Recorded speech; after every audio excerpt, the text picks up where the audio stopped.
जैसा ऐसा जो ज़वेयार की दिलचस्पी है ना ये सोहा की तरफ बढ़ती जा रही है और ये सब कुछ जो वो किरण से बर्दाश्त नहीं होता।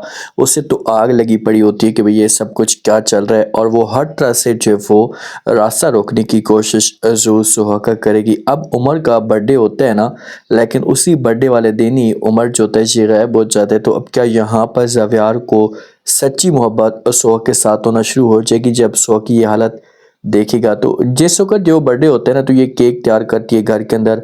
ज़ावियार और किरण एक साथ बैठे होते हैं, एक दूसरे के साथ गपशप कर रहे होते हैं। तो इतने में जना आती है जहाँ पर कुछ केक लेकर। सोहा ज़ावियार के पास आकर बात करती है, इसे कहती है कि आज उमर का बर्थडे है, तो मैंने ये सोचा है कि ये जो केक है कुछ मैं जैमल को भी दूँ, अगर आपकी इजाज़त हो तो मैं उसे जो वो देने के लिए जा सकती हूँ। तो आगे से जब ये बात ज़ावियार सुनते हैं तो ये बिल्कुल भी इनकार नहीं करता और कहते हैं कि जी ठीक है, आप जाना चाहती तो आप जाएं।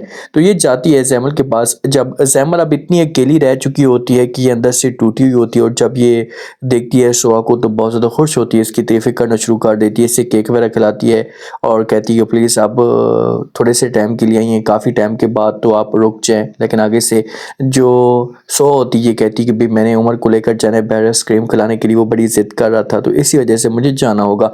यहाँ से जो वो ये दोनों निकल पड़ते हैं, वहाँ पर जाते हैं आइसक्रीम खाने के लिए। अब उमर ज़िद करता है कि भाई मुझे दो तरह की आइसक्रीम चाहिए, तो सोहा मुस्कुराती और कहती है अच्छा ठीक है, जो भी आपकी डिमांड है आपकी डिमांड पूरी हो जाएगी, लेकिन आपने बस चुप रहना है, किसी किस्म का कोई भी यहाँ पर उठने का नाम तक नहीं लेना। मैं अंदर जाती हूँ, जाकर आपके लिए आइसक्रीम लेकर आती हूँ। अब यहाँ पर जब ये जाती है अंदर ना, तो ये अजान को देखता है, इसका भाई हो सकता है या कुछ ना कुछ अक्स हो सकता है, किसी बच्चे को देख सकता है। तो जब उसे देखता है तो उसके पीछे भागना शुरू हो जाता है। वो कार के अंदर जा रहा होता है, ये इसके पीछे भागते आवाज़ें देता है, और जो सो होती है ये आइसक्रीम बना कर लेकर आती है, बाहर देखती है तो इससे जो वो उमर मिलता ही नहीं है। जब उमर नहीं मिलता तो ये काफ़ी कंफ्यूज हो जाती है, इसके तो हाथ पाँव फूल जाते हैं, इसे समझ तक नहीं आती कि भाई उमर कहाँ चला गया, इसको ज़मीन खा गई या आसमान।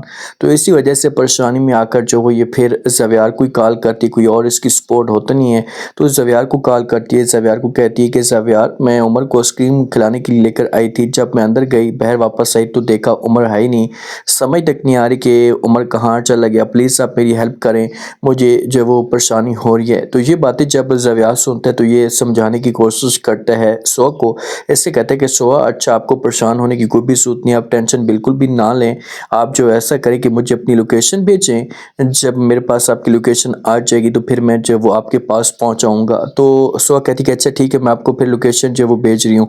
इससे जो वो लोकेशन भेज देंगे, लेकिन अब उमर जो होता है ये भागते भागते इतना दूर चला जाता है कि उमर का जो वो कुछ पता तक नहीं होता। उमर भी कंफ्यूज हो जाता है जब भागने के बाद इसे पता चलता है कि भाई मैं गलती करके आ गया हूँ। जो जरका होती है, जरका आती है घर में, माँ ऐसे देखती है परेशान, तो इससे पूछना शुरू कर देती कि भाई खैर तो आप इतने परेशान क्यों लग रही हैं। तो आगे से जरका जो होती है अपनी माँ को कहती है कि माँ जी मेरे साथ बहुत बड़ा धोखा हो गया। तो आगे से माँ कहती है कि भाई कौन सा धोखा। तो फिर जरका A to Z कहानी बताती कि भाई जैसा मैं सोच कर गई थी, जो रियाज है ये बड़े बड़े ख्वाब दिखा रहा था, लेकिन वहाँ पर जाकर पता चला कि भाई मेरे साथ तो बहुत बड़ा धोखा हो गया, वो तो ड्राइवर था। तो माँ जो ये समझाने की कोशिश करेगी, क्योंकि यही हरकत थी कि इसे बार बार जब वो कहती थी सोहा को कि भाई मेरी शादी ऐसी जगह पर होगी जहाँ पर तुम्हें बहुत ज़्यादा जब वो दुख होगा, ये अमीर होगा। लालची लड़कियाँ या जो भी लालच में आता है उसके साथ हमेशा ऐसा ही होता है।